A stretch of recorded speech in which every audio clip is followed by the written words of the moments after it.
નમસ્કાર દર્શક મિત્રો, આઈઆરસીપી ફિલ્મ આપનું હાર્દિક સ્વાગત છે। હું શબ્દે જાણી મકવાના તથા કરતા પહેલા નજર કરી સૌના મુખ્ય સમાચાર પર। ભરૂચ જિલ્લામાં નર્મદા નદીમાં નવા નીરથી ખેડૂતો અને ગ્રામજનો ચિંતિત। ગોલ્ડન બ્રિજ નજીકની જળ સપાટી 27 ફૂટને પાર। જુઓ ડ્રોનની નજરે કેદ કરેલા દ્રશ્યો। ભરૂચ જિલ્લામાં ઈદ એ મિલાદ નિમિત્તે જુલુસ નીકળ્યા। મુસ્લિમ બિરાદરો મોટી સંખ્યામાં જોડાયા। ભરૂચ જિલ્લામાં ગણેશ વિસર્જનમાં 3500 પોલીસ ખડે પગે ફરજ નિભાવશે। ભરૂચ પાલિકાના તરવૈયા સહિત 100 થી વધુ કર્મચારીઓ વિસર્જનમાં જોડાશે। ઉપરવાસમાં ભારે વરસાદના પગલે ડેમમાં પણ પાણીની આવક થતા ડેમ ઓવરફ્લો થાય તે પહેલા સત્તાવાર પાણીનો પ્રવાહ નર્મદા નદીમાં ઠાલવવામાં આવી રહ્યો છે, જેના પગલે સતત ત્રીજી વખત સિઝનમાં નર્મદા ડેમમાંથી 4,45,000 ક્યુસેક પાણી ગત રાત્રિએથી છોડવામાં આવી રહ્યું છે અને તંત્ર પણ સરદાર સરોવર ડેમના અધિકારીઓ સાથે સતત સંપર્કમાં રહી નર્મદા કાંઠા વિસ્તારમાં લોકોને તકલીફ ન પડે તે માટેનું પણ ધ્યાન રાખી નર્મદા નદીના કાંઠે પણ રહેતા લોકોને સુરક્ષિત સ્થળે ખસી જવા તેમજ એલર્ટ રહેવા તેમજ કાંઠા વિસ્તારમાં અવરજવર ન કરવા માટેના સૂચનો આપી દેવામાં આવ્યા છે।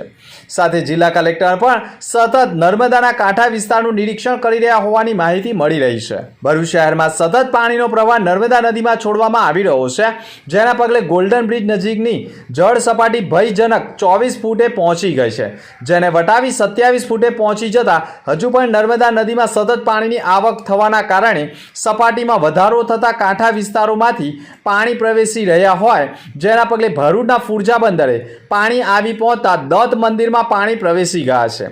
સાથે જ કાંઠા વિસ્તારોથી પાણી રહેણાંક વિસ્તાર સુધી પહોંચવાની તૈયારીઓમાં હોય અને ગટરના પાણી પણ નદીમાં જતા ન હોય, જે બેક મારતા હોય અને ગટરના પાણી પણ ફરી વળતા એકવાર કુંડીઓ પણ ઓવરફ્લો થતી જોવા મળે છે।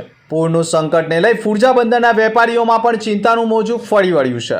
તો નર્મદા નદીમાં સતત પાણીનો પ્રવાહ છોડવામાં આવતા કાંઠા વિસ્તારોના ખેડૂતોના ખેતરોમાં પણ જળબંબાકારની પરિસ્થિતિનું નિર્માણ થઈ ગયું છે, જેના પગલે ખેડૂતોએ કરેલી ખેતી પણ નિષ્ફળ રહી છે અને ફરી એકવાર ખેડૂતો પણ અસરગ્રસ્ત ખેડૂતો સરકાર પાસે સહાયની માંગ કરી રહ્યા છે। દર ચોમાસાની સિઝનમાં નર્મદા નદીમાં પાણીનો પ્રવાહ છોડવામાં આવતા કાંઠા વિસ્તારના ખેડૂતોને પાયમાલ થવાનો વારો આવતો હોય છે તેવા આક્ષેપો થતા હોય છે। અંકલેશ્વર તરફના બોરભાઠા બેટના સરપંચે પણ આક્ષેપ કર્યો છે। અંકલેશ્વર તરફનો નીચાણવાળો વિસ્તાર હોવાના કારણે નર્મદાના પાણી વહેલી તકે પ્રવેશતા હોવાના કારણે પણ ખેડૂતોના ખેતરો જળબંબોળ બની ગયા છે। નર્મદા ડેમમાંથી પાણીનો પ્રવાહ છોડવામાં આવતો હોવા અંગે માહિતી પણ ભરૂચ જિલ્લા કલેક્ટર ગૌરાંગ મકવાણાએ પણ આપી હતી।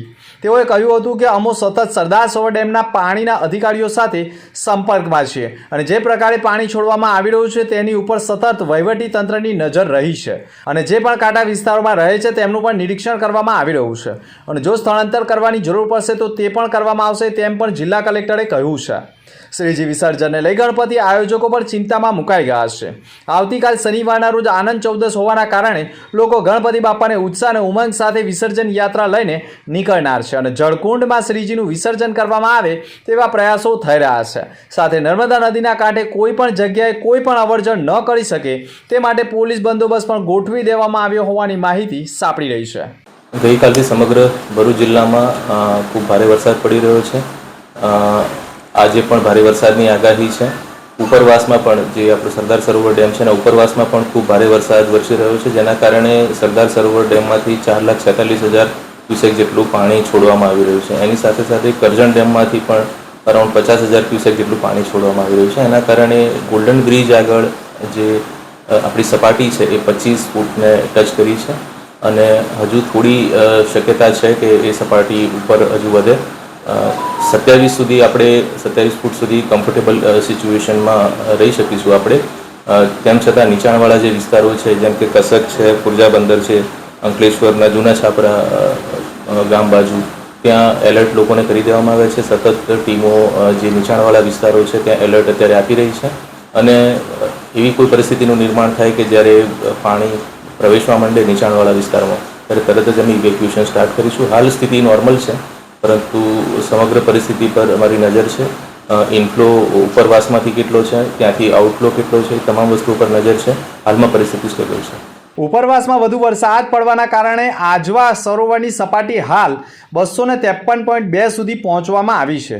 આ સપાટીને 212.5 મેન્ટેન કરવા હાલ આજવા સરોવર 62 દરવાજા ખુલ્લા કરવામાં આવ્યા છે. 150 વિધાનસભાના મત વિસ્તારના ધારાસભ્ય દેવકિશોર સ્વામીએ પણ ઢાઢર નદીની જળ સપાટીની ચકાસણી કરીને ઢાઢર નદીના કિનારે વસતા લોકોને સાવચેત કર્યા હતા. બંને કાંઠે ઢાઢર નદીના પાણી વહી રહ્યા છે. આ પાણીનો પ્રવાહ જોઈને ખેડૂતોની ચિંતા વધી ગઈ છે. આ દરવાજા ખોલવાથી વિશ્વમૈત્રીનું પાણી ખૂબ જ વધી શકે છે અને આ પાણી ઢાઢર નદી આવે છે. ઢાઢર નદીના પાણી વધવાના કારણે નદીની આજુબાજુ વસતા લોકોના તથા ગામના ખેડૂતોની ચિંતા વધી ગઈ છે. આગેવાનોનું પણ એવું કહેવું છે કે આ પાણી આજવાનું પાણી સ્ટોપ ન થાય ત્યાં સુધી લોકોએ સુરક્ષિત રહેવા અપીલ કરવામાં આવી છે. ભરૂચ જિલ્લાના આમોદનગરમાં જૂના 2 થી 3 મકાનો અને તેની દિવાલો ધસી પડી હતી. એક મકાનને લાકડાના ટેકા વડે ટકાવી રાખવામાં આવ્યું છે. સ્લમ અને ગરીબ વિસ્તારોના લોકોના જીવના જોખમે મકાનમાં રહેવા માટે મજબૂર બન્યા છે. આમોદનગરના ભીમપુરા રોડ નવીનગરીમાં રાત્રિના સમયે ખૂબ જ ભારે વરસાદ વરસતા મકાનની દિવાલ અને મકાન ધરાશયી થયું હતું. આમોદમાં ભીમપુરા રોડ નવીનગરી ખાતે ભારે વરસાદને કારણે એક જૂનું મકાન અને 2 મકાનની દિવાલ ધરાશયી થઈ ગઈ હતી. સદભાગ્ય કોઈ જાનહાનિ થઈ ન હતી, જેના કારણે સ્થાનિકોએ રાહત અનુભવ્યો હતો. વરસાદી મોસમમાં આવા જૂના મકાનોને તાત્કાલિક જોખમી ગણવામાં આવતા હોય છે. આમોદ નગરપાલિકા વારંવાર નોટિસો આપવા છતાં પણ ઘણી વખત વરસતા વરસાદમાં દિવાલનું ધોવાણ થવાના કારણે પણ ધસી પડતી હોવાના અહેવાલો મળ્યા છે. અંકલેશ્વર એજ્યુકેશનલ ટ્રસ્ટ દ્વારા 5મી સપ્ટેમ્બર ડૉક્ટર સર્વપલ્લી રાધાકૃષ્ણજીના જન્મદિવસને સન્માનીય સરહાણા કાર્યક્રમનું આયોજન હાથ ધરવામાં આવ્યું હતું. આ શુભ અવસરે ટ્રસ્ટના પ્રમુખ ભૂપેન્દ્ર શાહ, ઉપપ્રમુખ હરીશ જોશી, મંત્રી ડૉક્ટર મહેન્દ્ર પંચાલા અને ટ્રસ્ટ મંડળ અને સ્વામી પરિવાર ખાસ ઉપસ્થિત રહ્યો હતો. દીપ પ્રાગટ્ય દ્વારા કાર્યક્રમના શ્રી ગણેશ કર્યા હતા. SVEM ગુજરાતી માધ્યમિક શાળાના આચાર્ય મિલેન્દ્રસિંહ કેસરોલ દ્વારા પણ સ્વાગત પ્રવચન કરાયું હતું. આજના પાવન દિને ટ્રસ્ટના પ્રમુખ ભૂપેન્દ્ર શાહ તથા અન્ય હોદ્દેદારોએ પણ શિક્ષણ અંગે માર્ગદર્શન પૂરું પાડ્યું હતું. ભરૂચ જિલ્લામાં શ્રીજી મહોત્સવ ચાલી રહ્યો છે અને શ્રીજી મહોત્સવ અંતિમ ચરણમાં છે. શ્રીજી મહોત્સવ અંતિમ ચરણમાં હોવાના કારણે પણ ભરૂચમાં શ્રીજી મહોત્સવમાં પણ આરતી તથા મહાઆરતીના વિશેષ આયોજનો કરવામાં આવી રહ્યા છે. ભરૂચના શક્તિનાથ વિસ્તારમાં પણ અંબિકા યંગસ્ટર્સ દ્વારા મહાઆરતી અને આરતીના આયોજન કરવામાં આવી રહ્યા છે, જેમાં ભક્તો મોટી સંખ્યામાં જોડાઈ રહ્યા છે. મહાનુભાવોનું સ્મૃતિ ચિહ્ન અર્પણ કરીને પણ તેઓનું વિશેષ બહુમાન કરવામાં આવી રહ્યું છે. આજને અંતિમ રાતે પણ શ્રીજી મહોત્સવની ઉજવણી કરવામાં ભક્તો મગ્ન બની જનાર છે. સ્વામી જય ગણપતિ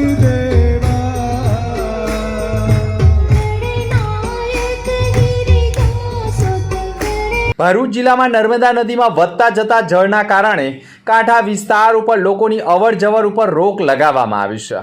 ભરૂચમાં શ્રીજીનું વિસર્જન જળકુંડમાં કરવામાં આવે તેવી તૈયારીઓ ભરૂચ નગરપાલિકા દ્વારા કરવામાં આવી છે, જેમાં એક જળકુંડ JB મોદી પાર્ક નજીક, એક જળકુંડ નર્મદા બંગલોઝ સોસાયટી નજીક તેમજ અન્ય એક જાડેશ્વર વિસ્તારમાં વિશ્વ ગાયત્રી મંદિર નજીક જળકુંડ ઊભું કરવામાં આવ્યું છે. અને આ જળકુંડ ઉપર ભરૂચ નગરપાલિકાના ફાયર વિભાગના 5 તરવૈયા તેમજ એક જળકુંડ ઉપર 30થી વધુ કર્મચારીઓ ફરજ ઉપર રહેશે. આમ ભરૂચ નગરપાલિકાનો 100થી વધુ કર્મચારીઓનો કાફલો શ્રીજી મહોત્સવમાં શ્રીજી વિસર્જનમાં ખડે પગે રહી શાંતિપૂર્ણ માહોલમાં શ્રીજીનું વિસર્જન કરાવવા માટે તૈયાર થઈ ગયું છે. ભરૂચ જિલ્લામાં શ્રીજી મહોત્સવ શાંતિપૂર્ણ માહોલમાં યોજાય તે માટે જિલ્લા પોલીસ વડા અક્ષય રાજ મકવાણા દ્વારા પણ તમામ તૈયારીઓ કરી દેવામાં આવી છે, જેમાં ભરૂચ જિલ્લામાં વિવિધ સ્થળોએ શ્રીજી વિસર્જનની સવારથી જ પોલીસ કાફલો ફરજ ઉપર રહેશે, જેમાં ભરૂચ જિલ્લામાં 6 DYSP, 43 PI, 63 PSI, 1200 પોલીસ કર્મચારીઓ, 2 SRP કંપની, 650 હોમગાર્ડ જવાન, 1580 GRD જવાનો ફરજ ઉપર રહી કાયદો વ્યવસ્થા જળવાઈ રહે અને ભરૂચ જિલ્લાવાસીઓ શાંતિપૂર્ણ માહોલમાં ગણેશજીને વિદાય આપી વિસર્જન યાત્રાઓ યોજે તે માટે ચુસ્ત બંદોબસ્ત ખડકી દેવામાં આવનાર છે. ભાઈચારા અને શ્રદ્ધાના પાવન પર્વ ઈદે મિલાદની ભરૂચમાં શાનદારપૂર્વક ઉજવણી કરવામાં આવી હતી. ભરૂચ શહેરના નરસિંહપુરા વિસ્તારમાં પણ આ પર્વ નિમિત્તે એક ઐતિહાસિક અને ભવ્ય જુલુસનું આયોજન કરવામાં આવ્યું હતું, જેમાં મોટી સંખ્યામાં મુસ્લિમ બિરાદરો જોડાયા હતા. આ જુલુસની સૌથી ખાસ વાત એ હતી કે 1500 વર્ષ જૂની પરંપરાને અનુસરીને કાઢવામાં આવ્યું હતું, જેણે આ ઉજવણીમાં એક આધ્યાત્મિક અને ઐતિહાસિક સ્પર્શ ઉમેર્યો હતો. જુલુસ મસ્જિદ ટ્રસ્ટના ઘર પાસેથી શરૂ થઈને ભરૂચના મુખ્ય માર્ગો પરથી પસાર થઈને સ્ટેશન સર્કલ ખાતે સમાપ્ત થયું હતું. આકાશમાંથી વરસી રહેલા વરસાદની પણ શ્રદ્ધાળુઓ ઉત્સાહ વચ્ચે પણ જુલુસમાં જોડાયા હતા. નાના બાળકોથી માંડીને યુવાનો અને વડીલો સુધી સૌ કોઈએ એક સાથે આ જુલુસમાં ભાગ લીધો હતો. ભરૂચ શહેરમાં ઈદે મિલાદના પાવન અવસરે ભવ્ય જુલુસનું આયોજનો કરવામાં આવ્યા હતા. આ જુલુસ જંબુસર બાયપાસ ચોકડીથી પ્રારંભ થઈ મહમ્મદપુરા સર્કલ સુધી પહોંચ્યું હતું. વરસાદી ઝાપટા વચ્ચે પણ હજારોની સંખ્યામાં ભક્તોએ ઉત્સાહભેર જુલુસમાં ભાગ લીધો હતો. જુલુસ દરમિયાન નગારા, તાશા, ઝાંઝપટ્ટા સાથે ધાર્મિક નારા ગુંજ્યા હતા. શહેરના અનેક વિસ્તારોમાંથી લોકો મોટી સંખ્યામાં ઉપસ્થિત રહ્યા હતા. વરસાદી વાતાવરણ છતાંય શ્રદ્ધાળુઓએ ભારે ઉમંગ દર્શાવ્યો હતો અને આ પ્રસંગે કેટલીક સામાજિક સંસ્થાઓ અને કાર્યકરો દ્વારા જુલુસમાં જોડાયેલા ભક્તો માટે પણ નાસ્તા અને પીવાના પાણીની મફત વ્યવસ્થા કરવામાં આવી હતી. શહેરમાં જુલુસને ધ્યાનમાં રાખીને પોલીસ વિભાગ દ્વારા યોગ્ય બંદોબસ્ત ગોઠવવામાં આવ્યો હતો, જેથી કોઈ પ્રકારની અવ્યવસ્થા સર્જાય નહીં. સમગ્ર કાર્યક્રમ શાંતિપૂર્ણ અને ધાર્મિક એકતાના માહોલમાં પૂર્ણ થયો હતો. હજરત મોહમ્મદ સાહેબના 1500માં જન્મદિવસની ઉજવણીને લઈ ભરૂચ શહેરમાં સોએબ પાર્ક સોસાયટીની નુરાની મસ્જિદમાં આજરોજ ઈદે મિલાદુન્નબીનો પ્રોગ્રામ રાખવામાં આવ્યો હતો. આ પ્રોગ્રામ બાદ સોએબ પાર્ક નુરાની મસ્જિદથી જુલુસ કાઢવામાં આવ્યું હતું. આ જુલુસ સોએબ પાર્ક હુસેનિયા અને મદની પાર્કથી કાઢી નુરાની મસ્જિદ સુધી લઈ જવામાં આવ્યું હતું. આ જુલુસમાં નાના ભૂલકાઓ અને આશિકે રસૂલ અકીમતથી જોડાયા હતા. શહેરના અલગ અલગ વિસ્તારની મસ્જિદ દ્વારા વિવિધ વિસ્તારોમાં ધાર્મિક આસ્થા સાથે કરવામાં આવી રહી છે અને ભરૂચ શહેરમાં ભારત દેશમાં તહેવારોની ઉજવણી હર્ષોલ્લાસ સાથે અને ખુશીઓ સાથે કરવામાં આવી રહી છે અને અહીંયા દરેક તહેવારોની ઉજવણી ધામધૂમપૂર્વક કરાતી હોય છે. આજે સમગ્ર દેશમાં ઈદે મિલાદુન્નબીની ઉજવણી કરવામાં આવી હતી. ઇસ્લામ ધર્મના અલ્લાહના આખરી પૈગંબર હજરત મોહમ્મદ સાહેબના જન્મદિવસને ઈદે મિલાદુન્નબી તરીકે ઉજવવામાં આવે છે. ઈદે મિલાદુન્નબી ઇસ્લામી કેલેન્ડર પ્રમાણે ત્રીજા મહિનાની 12મી રબીઉલ અવ્વલના રોજ ઉજવવામાં આવે છે. એટલે કે આ વર્ષે 5મી સપ્ટેમ્બરના રોજ ઈદે મિલાદુન્નબી ઉજવવામાં આવી હતી અને 5મી સપ્ટેમ્બરના રોજ ઈદે મિલાદુન્નબીની પર્વની ઉજવણી કરવામાં આવતા જુલુસના આયોજનો કરવામાં આવ્યા હતા. આમોદ પુરસા કાકડિયા અને માનસંગપુરા ગામને જોડતા માર્ગ ઉપર પાણી ફરી વળ્યા છે. જીવના જોખમે લોકો 5 કિલોમીટર સુધી ઘર વખરીનો સામાન આમોદ ખાતે લેવા આવવા માટે મજબૂર બન્યા છે. નોકરી ધંધા અર્થે જતા લોકો પણ 4 થી 5 કિલોમીટર પગપાળા જીવના જોખમે વર્ષોથી આવવા માટે મજબૂર બન્યા છે. વરસાદી પાણી રોડ ઉપર ફરી વળતા પુરસા કાકડિયા અને માનસંગપુરા સહિતના ગામોને લોકોએ ભારે હાલાકી વેઠવાનો વારો આવ્યો છે. કેટલીક જગ્યા ઉપર રસ્તામાં કમરસમા પાણી તો કેટલીક જગ્યા ઉપર ઘૂંટણસમા પાણી ભરાઈ વળ્યા છે. વર્ષો જૂની સમસ્યાનો અંત ક્યારે આવશે તેવી લોકચર્ચા ચાલી રહી છે. વધુ વરસાદ વરસે તો આ ગામો આમોદ સાથે સંપર્ક વિહોણા બની જતા હોય છે. મુખ્ય સમાચાર પર ફરી એક નજર. ભરૂચ જિલ્લામાં નર્મદા નદીમાં નવા નીરથી ખેડૂતો અને ગ્રામજનો ચિંતિત. ગોલ્ડન બ્રિજ નજીકની જળ સપાટી 27 ફૂટને પાર. જુઓ ડ્રોનની નજરે કેદ કરેલા દ્રશ્યો. ભરૂચ જિલ્લામાં ઈદે મિલાદ નિમિત્તે જુલુસ નીકળ્યા. મુસ્લિમ બિરાદરો મોટી સંખ્યામાં જોડાયા. ભરૂચ જિલ્લામાં ગણેશ વિસર્જનમાં 3,500 પોલીસ ખડે પગે ફરજ નિભાવશે. ભરૂચ પાલિકાના તરવૈયા સહિત 100 થી વધુ કર્મચારીઓ વિસર્જનમાં જોડાશે. તો આ હતા સમાચાર. આવતીકાલે ફરી મળીશું નવા સમાચાર સાથે. નમસ્કાર.